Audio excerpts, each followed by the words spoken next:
하나님 말씀 함께 봉독하겠습니다. 오늘 함께 봉독하실 하나님 말씀은 누가복음 6장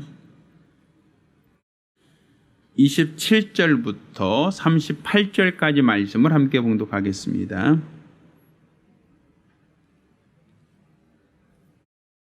오늘 함께 봉독하실 하나님 말씀은 누가복음 6장 27절부터 38절까지 말씀을 교독합니다. 마지막 절은 같이 읽겠습니다. 그러나 너희 듣는 자에게 내가 이르노니 너희 원수를 사랑하며 너희를 미워한 자를 선대하며 너희를 저주한 자를 위하여 축복하며 너희를 모욕한 자를 위하여 기도하라. 내 입뱀을 치는 자에게 젖뺨도 돌려대며 내 겉옷을 빼앗는 자에게 속옷도 금하지 말라. 무릇 내게 있는 자에게 주며 내게 것을 가져가는 자에게 다시 달라지 말라. 남에게 대접을 받고자 하는 대로 너희도 남을 대접하라. 너희가 만일 너희를 사랑한 자를 사랑하면 칭찬받을 것이 무엇이뇨? 죄인들도 사랑하는 자를 사랑하느니라. 너희가 만일 선대한 자를 선대하면 칭찬받을 것이 무엇이뇨? 죄인들도 이렇게 하느니라. 너희가 받기를 바라고 사람들에게 빌리면 칭찬받을 것이 무엇이뇨? 죄인들도 의수히 받고자 하여 죄인에게 빌리느니라. 오직 너희는 원수를 사랑하고 선대하며 아무것도 바라지 말고 빌리라. 그리하면 너희 성이 클 것이요 또 지극히 높으신 이의 아들이 되리니 그는 은혜를 모르는 자와 악한 자에게도 인자로우시니라. 너희 아버지의 자비하심 같이 너희도 자비하라. 비판치 말라. 그럼 너희가 비판을 받지 않을 것이요 정죄하지 말라. 그리하면 너희가 정죄를 받지 아니할 것이요 용서하라. 그럼 너희가 용서를 받을 것이요 주라. 그리하면 너에게 줄 것이니 곧 후이되어 누르고 흔들어 넘치도록 하여 너에게 안겨 주리라. 너희의 헤아리는 그의 헤아림으로 너희도 헤아림을 도로 받을 것이니라. 아멘. 할렐루야. 자, 오늘은 율법보다 더 큰 계명이라는 말씀 제목으로 하나님 말씀을 함께 나누겠습니다. 자, 성경은 하나님의 말씀의 책이죠. 우리는 눈에 보이는 대상을 믿는 게 아니라 눈에 보이지 않는 하나님, 자존하신 하나님, 전능하신 하나님을 믿는 믿음을 가지고 있습니다. 그러면 보이지도 않는 일을 우리가 믿는다? 감각할 수도 없는 분을 살아계시다라고 하여 우리가 그를 섬긴다라고 할 때 과연 우리는 어떻게 하나님을 믿고 어떻게 하나님을 섬길 수 있느냐라는 거예요. 우리가 100m 달리기 한다라고 할 때 그 100m 달리기 할 때 목표점이라고 하는 데가 있단 말입니다. 그러니까 사람들이 열심히 달리는 것은 그 결승점을 향해서 달리는 것이지 아무데나 그냥 달려 아무데나 괜찮아 이거 아니죠. 우리가 예전에 양궁에서 금메달 몇 개를 많이 땄는데 양궁에서도 관역이 있어요. 그 관역을 조준해서 70m 거리에서 활을 쏘는 것이지 아무데나 활을 쏘는 게 아니란 말입니다. 그래서 관역에 얼마큼 그 중심에 가깝게 맞느냐가 그 사람이 얼마만큼 그 사람이 실력이 있느냐 능력이 있느냐를 가늠해 볼 수 있죠. 사격도 마찬가지예요. 사격이라고 하는 것도 반드시 관역이 있고 관역에 정확하게 맞출 때 그 사람에게 상을 주고 금메달 혹은 은메달과 동메달을 주는 것이겠죠. 아무렇게나 총을 발사하거나 아무렇게나 활을 쏘는 게 아니라 관역을 정하고 그 관역에 정확하게 맞출 때 그 사람에게 메달을 준단 말입니다. 이처럼 성경에는 죄라는 것을 관역을 벗어났다, 관역을 빗나갔다라고 할 때 그것을 죄라고 규정하고 있어요. 그리고 우리가 예배를 드리는데 예배의 대상을 빗나갔다. 이거 우상 숭배입니다. 우리가 하나님께 헌금을 했는데 우리가 하나님이란 그 대상을 알고 헌금하는 것은 하늘나라에 내 보화를 쌓아두는 것이지만 우리가 부처 앞에 내가 시주했다라고 해서 그 사람이 하늘에서 하나님께 상 받겠느냐는 거예요. 대상이 아니죠. 또 많은 사람이 기도합니다. 근데 그 기도의 대상을 우리가 정확하게 알고 기도할 때는 응답이 있어요. 그렇지만 그 대상을 모르고 비나이다라고 하며 그냥 아무 신이나 괜찮습니다라고 한다면 관역을 벗어났죠. 기도의 대상이 바뀌었단 말입니다. 하나님은 하나님을 찾고 하나님께 기도하는 소리를 들으시만 부처에게 기도하는 것, 혹은 알라에게 기도하는 것, 혹은 힌두교 소에게 기도하는 것, 하나님이 모두가 관심을 갖고 들어주시겠습니까? 아니겠죠. 그러니까 관역을 벗어나면 그의 열심이나 그의 수고나 그의 헌신이나 그의 노력은 아무 의미 없어요. 예전 아프가니스탄을 미국이 침공하기 전 빈 라덴이라는 사람이 테러를 했었죠. 비행기를 몰고 쌍둥이 빌딩에 그냥 자폭을 해서 부딪혀서 승객들도 죽고 테러리스트도 같이 죽었어요. 그러면 그 사람이 내가 테러를 할 때 폭탄을 조끼에 이렇게 끼고 가서 미군 부대에 가서 빵 터뜨려 죽을 때 그 사람은 어떻게 되겠어요? 미군들만 죽이는 게 아니라 자기도 죽죠. 그럼 어떻게 본다면 그 사람은 믿음이 있습니까? 없습니까? 자기 목숨을 내놓을 만큼, 자기 목숨을 희생할 만큼 믿음이 있죠. 그럼 그 사람들은 다 순교자로서 하늘나라 가고 하나님께 칭찬받겠습니까? 아니란 말이에요. 그 사람들은 다 알라를 믿습니다 해서 인샬라, 알라의 뜻입니다라고 해서 자기들은 알라 신에게 잘 보이려고 자기 목숨을 내놓고 희생하고 테러하는 거예요. 그렇다고 하나님께서 너희 희생 정말 굉장했어, 내가 인정해 줄게 라고 하지 않는단 말이에요. 왜? 뭐가 문제예요? 대상을 잘못 정했단 말이에요. 그러니까 관역을 잘못 쌌다는 얘기죠. 만약에 화살 쏘는 사람이 내 관역이 아니라 다른 사람 관역에다 화살을 쏘면 어떻게 되겠어요? 실패죠. 그건 점수 안 준단 말이에요. 그러니까 성경은 관역을 벗어난 것을 죄라고 하는 거예요. 그러니까 내 기도도 기도의 대상이 정확하게 알아야 되는 거고, 예배할 때도 예배의 대상이 정확하게 알아야 되는 것이고, 또 우리가 헌신할 때도 헌신의 대상을 정확하게 알고 하는 거예요. 그 대상을 향해서 우리가 하는 것이지, 대상을 우리가 잃어버리면 나의 수고도 헛되고 나의 노력도 헛되고 나의 희생도 헛되고 나의 모든 것도 다 헛된 거예요. 하나님께 인정받을 수 없다는 얘기입니다. 근데 사실 그럼 대상을 정하고 신앙생활 하려고 하는데 대상이 보이지 않는단 말이죠. 그럼 보이지 않는 관역을 향하여 총을 쏜다. 이거 쉬워요, 어려워요? 어렵죠. 아니 보이면 저기 있다라고 얘기할 수 있고 여기도 있다라고 얘기할 수도 있는데 대상이 보이지 않아요. 왜? 하나님 영이시기에 아무도 본 사람이 없거든요. 그럼 보이지 않는 신에게 예배한다, 보이지 않는 신에게 기도한다, 보이지 않는 신에게 헌신한다, 보이지 않는 신에게 봉사한다? 어렵단 말이에요. 자, 그러니 사람들마다 보이지 않는 신에게 절한다라고 하면 사람들마다 각각 다 생각이 다 다를 수 있어요. 백인 백사람 다 달라져요. 왜? 내가 생각하는 신은 이런 분, 내가 생각하는 신은 저런 분, 내가 생각하는 신은 이런 분, 다 다를 수 있잖아요. 사람마다 다 다르단 말이에요. 사람들의 취향이 다르듯이.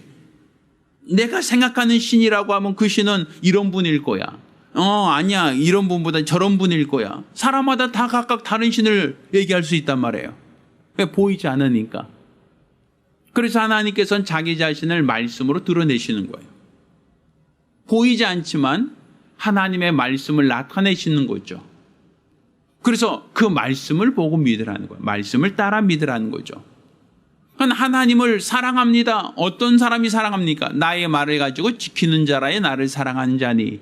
그러니까 하나님을 사랑하는 것과 하나님의 말씀을 사랑하는 것을 동격으로 보고 있는 거예요. 하나님을 섬기는 것과 하나님 말씀에 순종하는 것을 동격으로 보는 거예요.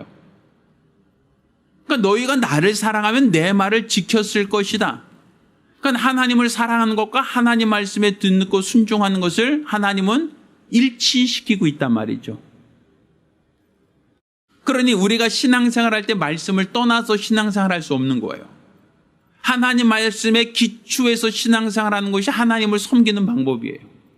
그러면 하나님 말씀은 어제나 오늘이나 영원토록 변하지 않으니까 과거 사람이나 오늘날 사람이나 앞으로 미래 사람이나 하나님 말씀에 기초하여 신앙생활하면 항상 똑같죠. 말씀이 똑같으니까. 섬기는 방법이 똑같고 또 그 말씀이 똑같으니까 그들이 예배하는 방법이 같고 그들이 사역할 그 사역 방향이 똑같단 말이에요. 왜? 말씀이 변하지 않으면 과거 사람이 말씀을 읽던 오늘날 사람이 말씀을 읽던 앞으로 수백 년 후 사람이 말씀을 읽던 똑같은 말씀이니까.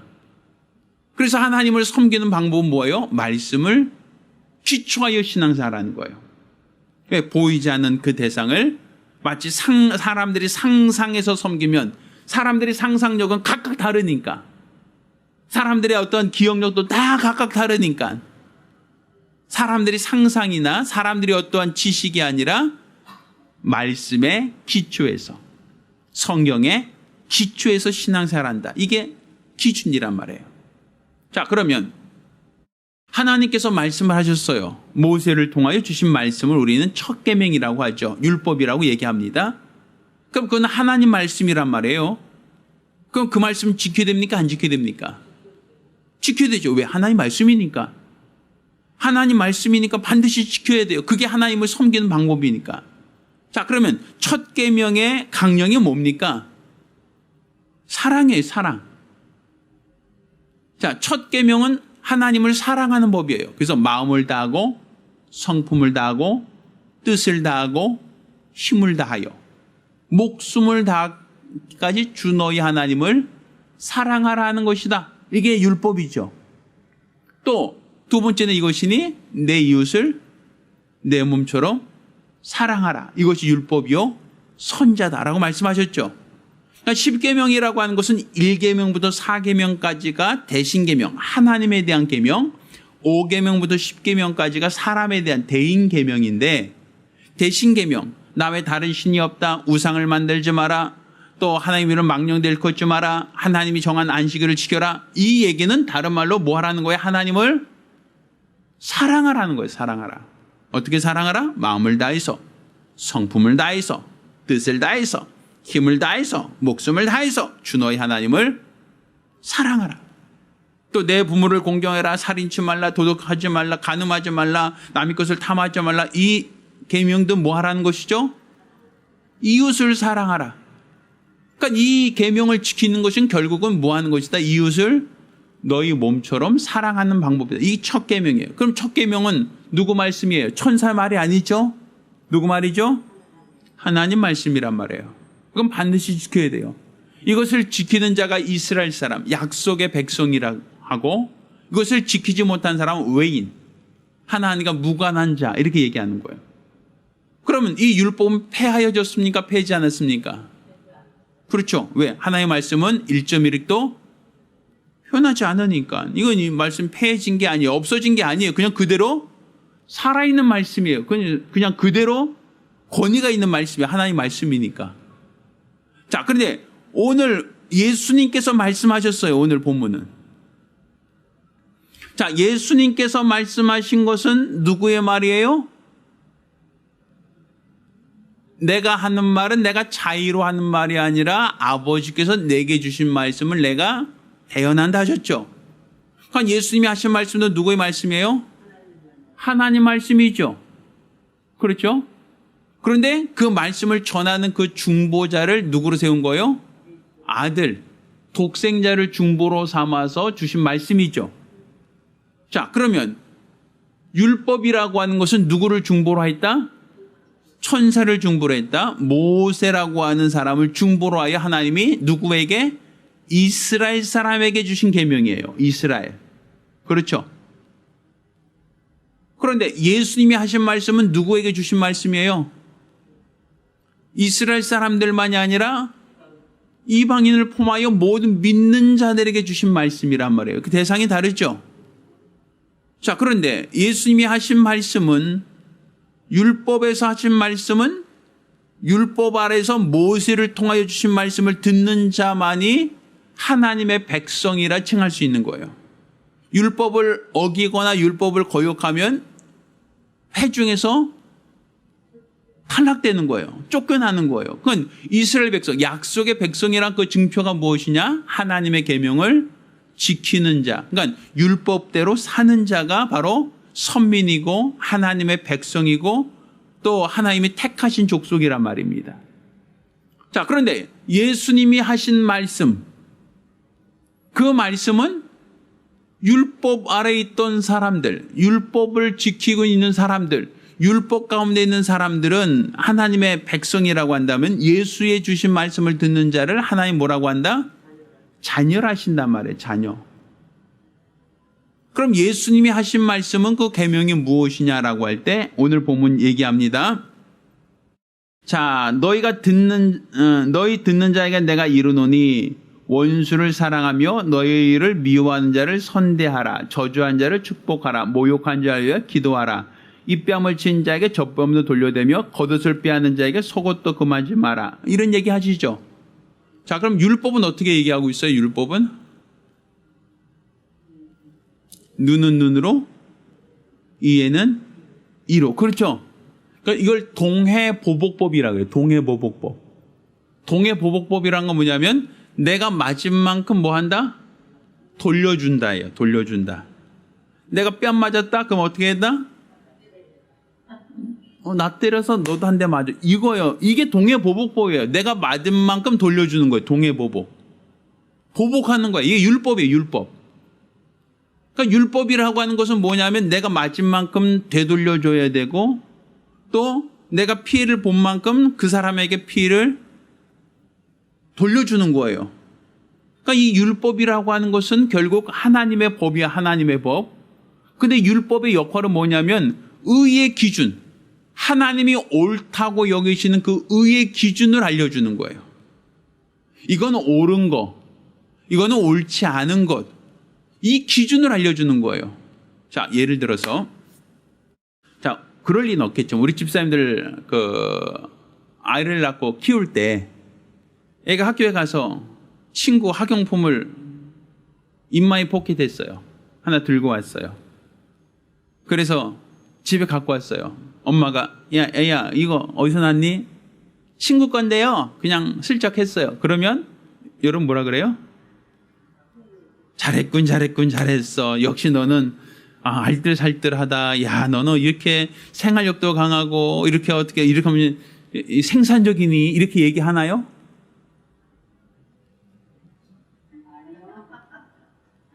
아이들이 그냥 수입이잖아요. 벌어왔잖아요. 어떻게 됐든 간에.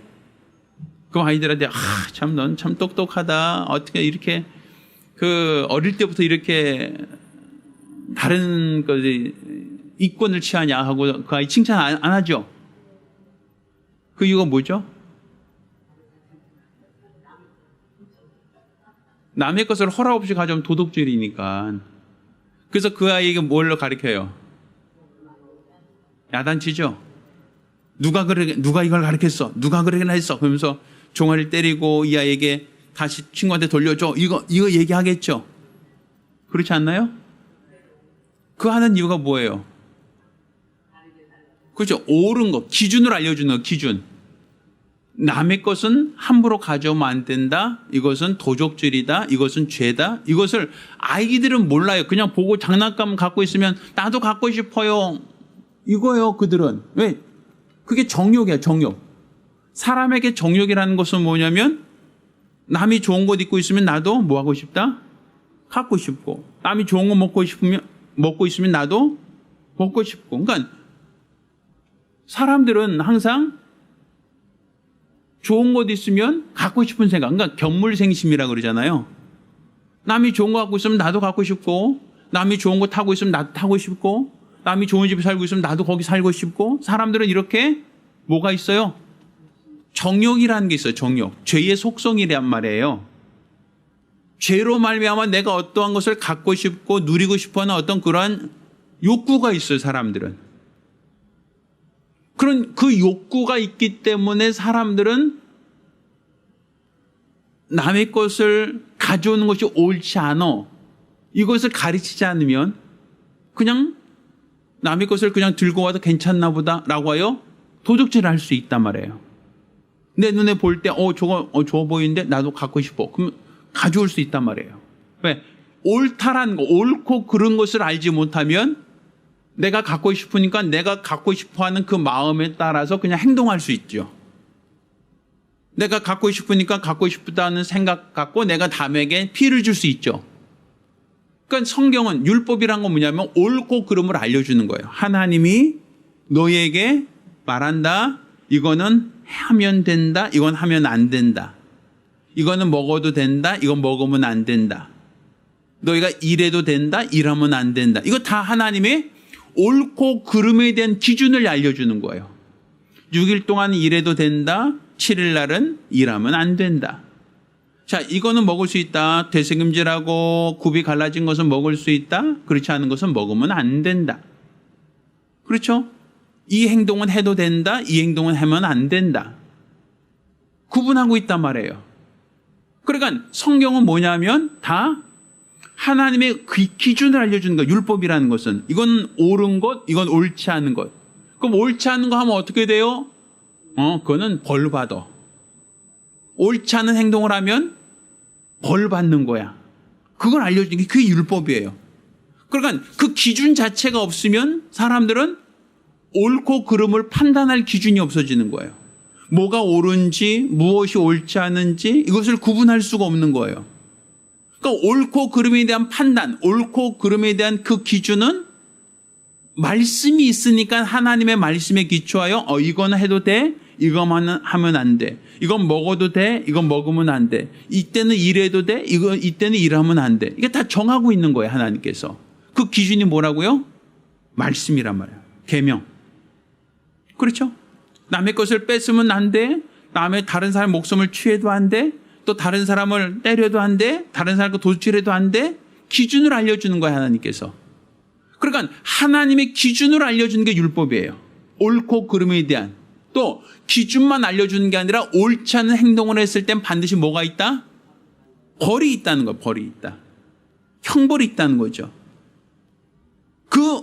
네 잘못에 대한 대가를 치러야 된다는 거예요. 그러니까 내가 다른 사람을 때리면 너도 맞아야 돼. 이 얘기 되는 거죠.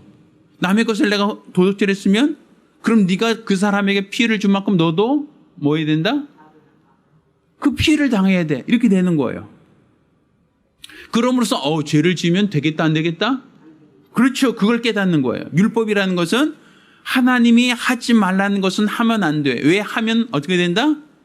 벌이 있다라는 거죠. 그러니까 선악과도 그렇잖아요. 먹지 마라. 먹었어요. 근데 벌이 없어. 그러면 사람들이 그 말 지켜요, 안 지켜요?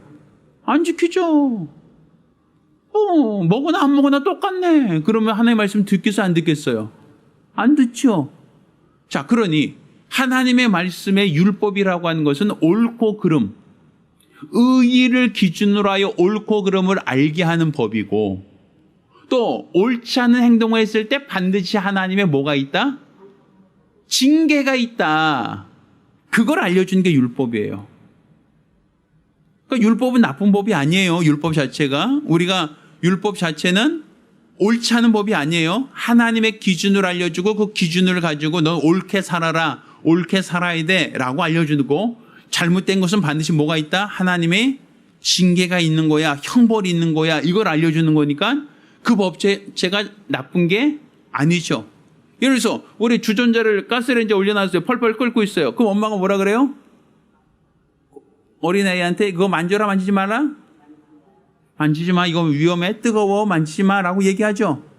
그럼에도 불구하고 만져. 그럼 어떻게 되죠? 뜨거워. 손 대죠? 그럼 그 아이 다시는 손 대요? 안 돼요? 안 돼요. 왜 그렇죠? 엄마가 이거 뜨거워. 이거 만지지 마. 이거 조심해야 돼.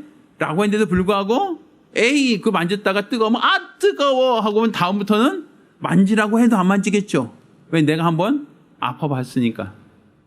그러니까 만지지 말라는 것은 너를 위해서 만지지 말라는 거야. 이건 뜨거우니까, 위험하니까 만지면 안 돼. 이걸 알려주는 거잖아요. 또 그럼에도 불구하고 그 말을 어기고 만졌을 때는 그만큼 나에게 피해가 오니까 이거 엄마 말 듣는 게 옳은 행동이야. 그래야지 내가 다치지 않아. 그 얘기를 알 수 있는 거죠. 이게 율법이에요. 율법.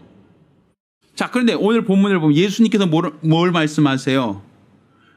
자, 원수를 사랑하며 너희를 미워한 자를 선대하며 너희를 저주한 자를 축복하라. 모욕한 자를 위하여 기도하라. 뺨을 치면 젖밤도 돌려대고 겉옷을 빼앗으면 속옷도 금하지 말라. 율법의 내용과 같아요, 달라요? 다르죠? 율법에서는 뺏어가면 도둑질하면 어떻게 해요? 그 사람과 완전히 더 3배를 물고 5배를 물고 그러잖아요. 또 날 때려? 그럼 나도 너도 한 대 맞아봐고 때려야 되잖아요. 그 사람한테. 그래서 예수님께서 뭐라고 하셨어요? 뺏는 자에게 돌려주고 겉옷을 달라고 하면 속옷도 주고 오른뺨 때리면 왼뺨도 돌려대고. 전혀 율법 내용이 아니죠. 그렇죠? 자, 그러면서 주님 말씀하십니다. 자, 남에게 대접을 받고자 하는 대로 너희도 남을 대접해라 하면서 32절, 너희가 만일 너희를 사랑한 자를 사랑하면 칭찬받을 것이 무엇이냐? 너희를 선대한 자를 선대하면 칭찬받을 것이 무엇이냐? 너희가 그 원수를 사랑하고 선대하며 아무것도 바라지 말고 빌리라. 그럼 너희 상이 클 것이다. 옳고 그름에 대한 기준만 얘기하는 게 아니라 이제는 상에 대한 얘기하고 있어요. 상. 근데 그 상이라고 하는 건 뭘 얘기하냐면 너희에게 피해를 준 사람, 너희를 아프게 한 사람, 너희 것을 빼앗은 사람을 어떻게 하라? 선대하라는 거잖아요. 율법에서는 전혀 안 그랬어요. 그 사람이 잘못하면 뭐 하라? 동해 보복하라는 것이었죠. 그런데 예수님께서 새롭게 알려주시는 말씀은 하나님의 말씀이에요. 하나님 말씀. 내가 새 계명을 주노니 너희가 서로 뭐하라? 사랑하라. 내가 너희를 사랑한 것처럼 너희도 사랑하라. 이렇게 돼 있어요. 그러면 여기서 말하는 율법보다 더 큰 계명이라는 거, 율법보다 더 큰 법이라는 게 무엇이냐면 율법도 사랑이죠. 하나님을 사랑하라, 이웃을 사랑하라. 그 사랑이죠. 그래서 사랑하지 않으면 뭐가 된다? 죄가 된다. 죄가 된다. 그런데 문제는 뭐냐면 하나님이 율법을 주고 모든 인류를 다 봤는데 하나님이 원하시는 그 기준, 의의 기준에 도달할 수 있는 사람이 하나도 없다는 거예요. 의인은 없나니 하나도 없다는 거예요. 깨닫는 자도 없고 치우쳐 이것을 돌이키는 자도 없다는 거예요. 그러니까 모두가 다 죄를 발견될 뿐이죠. 이게 옳지 않은 행동이야, 이건 죄야 라는 걸 깨달을 뿐이지 그 죄에서 벗어날 길이 없단 말이에요. 그래서 하나님께서 예수를 통해서 새 법을 주시는 거예요. 새 법. 이 새 법을 주시는 건 뭐냐면 도무지 사람들이 하나님이 원하는 의의 기준에 도달하지 못하니까 그들은 다 뭐가 되는 거예요? 죄인이에요. 죄인. 그들은 다 죄인일 수밖에 없어요. 왜? 율법으로 봤을 때는 전부 다 율법을 벗어날 수가 없어요. 율법으로부터 자유로울 수 없는, 율법으로부터 의로워질 수 없으니까 다 죄인이란 말이에요. 그런데 예수님이 오셔서 율법대로 살려고 해도 살 수가 없는 그 죄인들을 위해서 예수는 뭐 하셨다? 자신이 사랑하셨다. 그들을 사랑하셨다는 거예요. 너희를 선대한 자를 사랑한 게 아니라 예수님은 자기를 핍박한 자를 사랑했다. 예수를 때리고 예수를 욕하고 예수를 대적한 자를 사랑하셨다. 그러니까 오늘 본문을 보면 너희를 사랑한 자를 사랑하면 칭찬받을 게 뭐가 있느냐? 너희를 선하게 대한 자를 선대하면 무슨 칭찬을 바랄 것이냐? 너희 원수를 사랑하고 선대하면 아무것도 바라지 말고 빌리라. 그럼 너희 상이 클 것이다. 그러니까 예수님의 공생에는 자신이 말한 것만이 아니라 자신이 삶이 뭐 했어요? 원수를 사랑하고 또 자기에게 선대하지 않고 자기를 해하고 자기를 미워하고 자기를 팔아먹는 자까지도 끝까지 용서하고 그들의 죄를 그들에게 돌리지 않고 십자가 달려 죽기까지 희생하셨죠.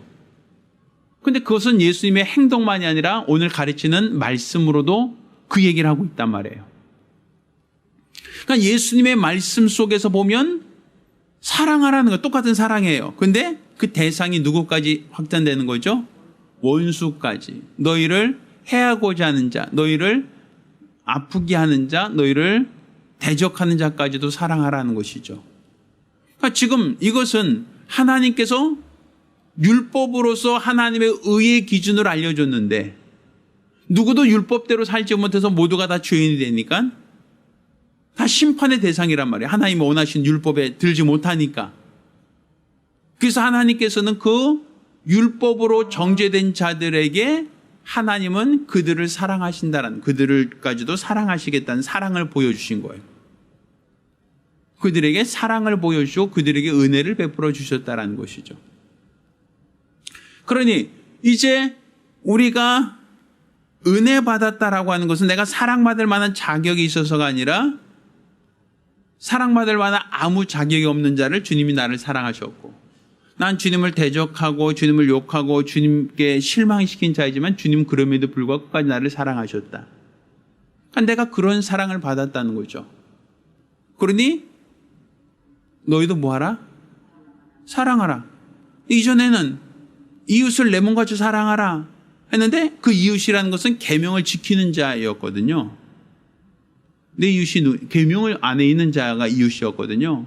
근데 이제는 말씀을 불순종한 자까지도, 그들까지도 사랑해라, 그들까지도 포용하라, 그들의 죄를 용서해라. 그러면 너희 상이 클 것이다.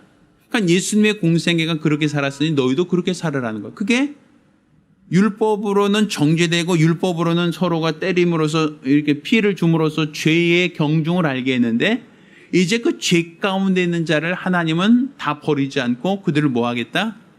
끝까지 사랑하시겠다는 거예요. 율법으로 정죄된 자들을 끝까지 사랑하시고 그들을 다 뭐 하시겠다? 구원하기를 원하신다라는 것이죠. 그래서 하나님이 우리가 의로워서 우리가 자녀가 된 게 아니라는 거예요. 우리가 말씀대로 살고 우리가 아주 거룩하게 잘 살아서 우리가 하나님의 자녀된 권속이 된 게 아니라는 얘기죠. 우리가 아직 죄인 되었을 때 그리스도께서 우리를 위하여 죽으심으로 하나님께서 우리에 대한 자기 사랑을 확증하셨다라고 로마서 5장 8절 말하고 있죠. 그러니까 내가 아직 죄인 되었을 때 하나님이 우리를 사랑하셨다는 거예요. 내가 예수를 대적하고 예수를 미워하고 예수를 십자가에 못 박는 어리석은 자가 되었음에도 불구하고 주님은 끝까지 나를 사랑하셨다는 거예요. 그러니까 주님이 내가 너희를 그렇게 사랑했으니까 너희도 그렇게 사랑하라는 거예요. 그러니까 예수님이 주신 말씀을 새 계명이라고 하거든요. 이건 하나님을 사랑하는 것은 똑같지만 이웃을 사랑하라라고 할 때 이웃을 어떻게 사랑하는가? 사랑받을 만한 사랑을 사랑하고 사랑받을 만한 자격과 조건을 갖고 있는 사람만 사랑하는 게 아니라 오히려 너희에게 피해를 주고 너희를 아프게 하고 너희를 대적하는 자, 그들까지도 사랑해야 된다. 그들까지도 용서해야 된다. 그들까지도 너희가 품어줘야 된다라는 얘기를 하는 거죠. 그러니까 주님이 그렇게 사랑하셨으니까. 그러니까 하나님께서는 율법을 통해서 뭘 가르치신 거예요? 의의 기준을 알려준 거죠. 의의 기준. 사랑을 기초로 해서 의의 기준, 옳고 그름에 대한 기준을 알려준 거예요. 그리고 옳지 않은 행동을 했을 때 뭐가 있다? 심판이 있다라는 걸 알려준 거예요. 징계, 심판이 있다는 거. 그런데 예수께서 전해주신 이 새로운 계명을 통하여 하나님 우리에게 뭘 말씀하시는 거예요? 똑같이 하나님의 기준 사랑이다, 사랑이다, 사랑이다. 근데 하나님께서 사랑한다라고 할 때 사랑한 그 대상이 누구냐? 죄인까지도 하나님은 사랑하기를 원하셨다. 너희 죄인까지도 하나님 끝까지 사랑하기를 원하셨고 얼만큼 독생자를 내어주기까지 하나님은 너희를 사랑하기를 원하셨다라는 것이죠. 그러니 하나님이 너희를 먼저 사랑했으니 너희도 사랑하는 것이 마땅하다라는 거예요. 우리 죄인들까지도 하나님이 이렇게까지 사랑하셨으니 너희도 사랑하고 살아야 된다. 사랑하는 것이 마땅하다라는 것이죠. 그러니까 나에게 선대하는 사람을 선대하면 무슨 상이 있겠느냐? 너에게 잘해준 사람에게 잘해주는 게 무슨 상이 있겠느냐? 그건 상이 없다는 거죠. 너를 미워하는 자 사랑하고 너희를 해하는 자 사랑하고 너희를 때리는 자, 너희를 욕하는 자를 사랑하고 너희 원수를 사랑하는 것이 그게 주님이 우리에게 보여준 사랑이다라는 거죠. 예수님이 실제로 죄 없는 분으로 누명을 쓰고 잡히시고 재판받고 십자가에 달려 죽으셨잖아요. 근데 그 모든 것들이 바로 하나님 말씀에 순종하는 삶이었다. 아버지가 원하신 대로 끝까지 사랑했다. 누구를? 원수를. 자기를 해하는 자들을, 자기를 미워한 자들을, 자기를 고발한 자들을, 자기에게 혐의를 뒤집어 씌운 자들을 우리 주님은 끝까지 사랑하셔서 그들을 위해서 대신 십자가를 지셨다. 그러니까 너희도 그렇게 하라는 거예요. 너희도. 그러니까 율법이라고 하는 것은 정죄하는 것으로 끝나요. 구원이 없어요. 옳고 그름을 판단하는 것으로 끝나요. 그렇지만 거기서는 구원이라는 것을 기대하기 어렵죠.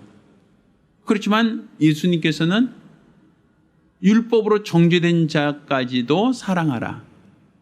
율법으로 정죄되어 심판 아래에 있는 자들까지도 끝까지 사랑하라. 그들을 구원하길 원하신다라는 것이죠. 그러면서 우리 하나님께서 예수를 통해서 보여주신 하나님의 마음은 사랑이에요. 똑같은 사랑. 그런데 죄인까지도 하나님을 사랑하길 원하셨고 그들이 하나도 멸망당하는 걸 원하지 않으셨다라는 것이죠. 그들도 다 구원받기 원하고 용서받기를 원하신다. 이게 바로 하나님의 마음이다라는 것이죠. 그 얘기는 다른 말로 우리 아이가 도둑질했어요. 그럼 잘못했어요. 그러니까 이 야단치는 것만이 그 부모가 아니죠. 그 아이를 야단치는 그 마음 한편에 뭐가 있어요? 그 아이에 대한 걱정과 사랑이 있잖아요.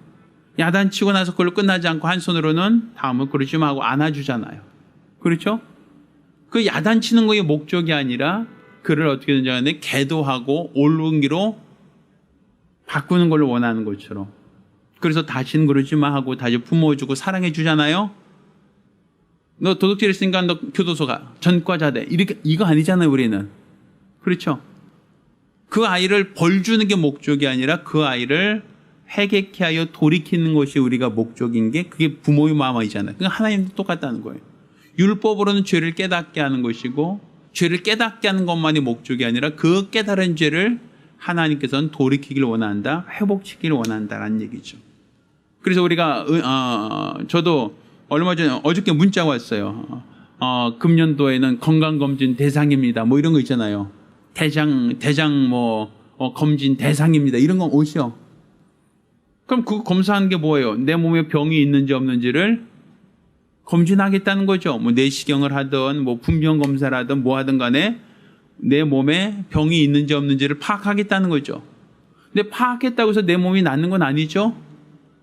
만약 내가 검사했더니 어떤 대장암이 있어요. 아니면 뭐가 있어요 라고 하면 그 사람들이 나에게 당신 암이 있네요 라고 알려주겠죠. 또 알려준다고 해서 암이 갑자기 없어져요? 그건 아니죠. 그러니까 진단하는 진단의학과가 있단 말이에요. 근데 진단만 하고 끝나버리면 이 사람은 몰라도 죽고 알아도 죽죠. 모르면 몰라서 죽는 거고 알아도 치료 방법을 안 하면 치료하지 않으면 그냥 그대로 죽죠. 그런데 알려주고 끝나는 게 아니라 당신 병이 있어요 라고 알려주고 끝나는 게 아니라 그 병을 어떻게 하면 치료할 수 있어요 라고 치료 방법까지도 알려준다면 그 사람을 회복할 수 있는 길이 있어요 없어요? 있죠. 수술합시다. 항암제 씁시다. 뭐 합시다라고 하여 그 사람에게 새로운 치료법을 알려주면 그 사람은 치료받을 수 있어요. 회복할 수 있단 말이에요. 건강을 회복하죠. 그러니까 율법이라는 것은 진단하는 거예요. 엑스레이 찍고 CT 찍고 MRI 찍어서 이 사람이 병이 있다는 것을 판단하는 법. 이게 율법이에요. 그렇지만 판단하고 끝나는 게 아니라 예수님이 우리에게 주신 새 법은 죄인으로 정죄된 자들을 구속하기 위한 하나님의 법. 죄인으로 정죄된 자들을 용서하고 그들을 구원하기 위한 하나님의 법. 그게 바로 예수님이 주신 말씀이다라고 볼 수 있죠. 그러니 주님께서 우리를 이렇게 사랑하신 것처럼 너희도 뭐하라? 사랑하라. 내가 너희를 사랑한 것처럼 너희도 서로 사랑하라. 그렇게 하는 자가 하늘에서 상이 크다라는 것이죠. 따라서 우리가 율법은 쓸모없는 법 아니에요. 율법으로 정죄되지 않았으면 사랑할 수도 없어요. 용서할 수도 없어요. 율법으로 정죄가 되지 않았는데 무슨 용서가 있어요. 그렇지만 율법으로 정죄되어 있기 때문에 죄인인 것을 알았고 죄인인 것을 알았기에 하나님의 사랑이 필요하다는 걸 깨닫는 거예요. 그래서 이 두 가지는 서로 원수된 법이 아니라 율법을 더 완전케 하는 율법으로 정죄된 자를 구원하기 위한 더 완전한 법이다라고 볼 수 있는 것이죠. 따라서 여러분 모두가 주님께서 우리를 사랑하실 때 의인을 사랑하는 게 아니라 죄인을 사랑하셨고 우리 주님을 대적하고 때리고 십자가에 못 박은 자 그런 자까지도 끝까지 사랑하신 것처럼 우리도 원수를 사랑하는 것이 상 받을 수 있는 길이다. 우리가 죄인을 사랑하는 것, 나에게 선대하는 사람, 나에게 잘해주는 사람만 잘해주는 게 아니라 나에게 못하는 사람, 나에게 해를 끼치는 사람, 나에게 힘들게 하는 사람까지도 끝까지 사랑해 주는 것, 이게 바로 하늘에서 하나님께 상 받을 수 있다라고 하는 걸 깨닫기를 예수 이름으로 부탁드립니다. 할렐루야. 기도합니다. 우리가 기도하실 때 주님께서 우리에게 말씀하신 것은 율법으로 정죄만 하라는 것이 아니라 정죄된 자를 뭐하라? 사랑하라는 거, 용서하라는 거예요.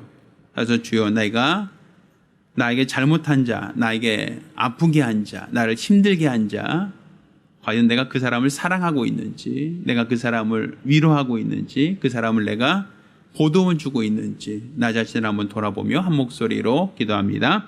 은혜로우신 아버지 하나님, 우리 하나님께서 큰 은혜를 도와서 우리 주의 사랑으로 사랑하기를 원합니다. 율법으로는 죄를 진단할 뿐이요, 정죄할 뿐이요, 죄를 깨닫게 할 뿐이지만 우리 주 예수께서는 이렇게 율법으로 정죄된 자들을 사랑하셨고 율법으로 정죄된 죄인들을 끝까지 사랑하시되 피 흘리기까지 사랑하셨음을 우리에게 알게 하여 주셨습니다. 따라서 우리도 이렇게 우리 주님처럼 사랑하기 원합니다. 우리 주의 말씀처럼 사랑하기를 원합니다. 주님께서 원수도 사랑하라 하셨으니 원수도 사랑하기 원합니다. 선대하는 자에게 너희가 선대하는 건 상이 없다. 그렇지만 너희 선대하지 않는 자를 선대하는 것이 상이 있다 하셨사오니 내가 원수를 사랑하며 대접을 받고자 대접하는 자가 아니라 나에게 대접하지 못하는 자, 나에게 잘해주지 못하는 자들까지도 사랑하며 섬기며 그들을 돌아볼 수 있도록 도와주시고 이로써 우리 주 앞에 선 날 잘하였다 칭찬받는 거룩하고 복된 성도들이 될 수 있도록 도와주시옵소서.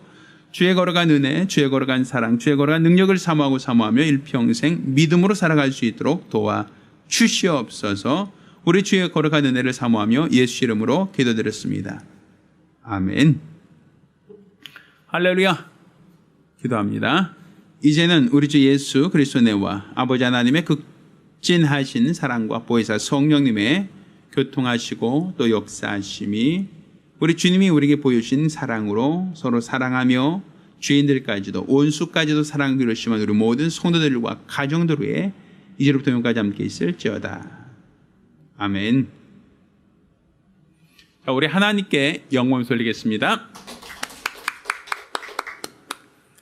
자, 원래 어저께가 바로 수요일 날이고 수요 예배가 있어야 되는데 제가 목사들 모임이 있어서 오늘 하루 미뤄서 목요일 날 예배를 드렸습니다. 날짜를 옮겨서 죄송하고요. 다음 주에는 정상적으로 수요일 날 예배 있습니다. 참고하시길 바랍니다. 감사합니다.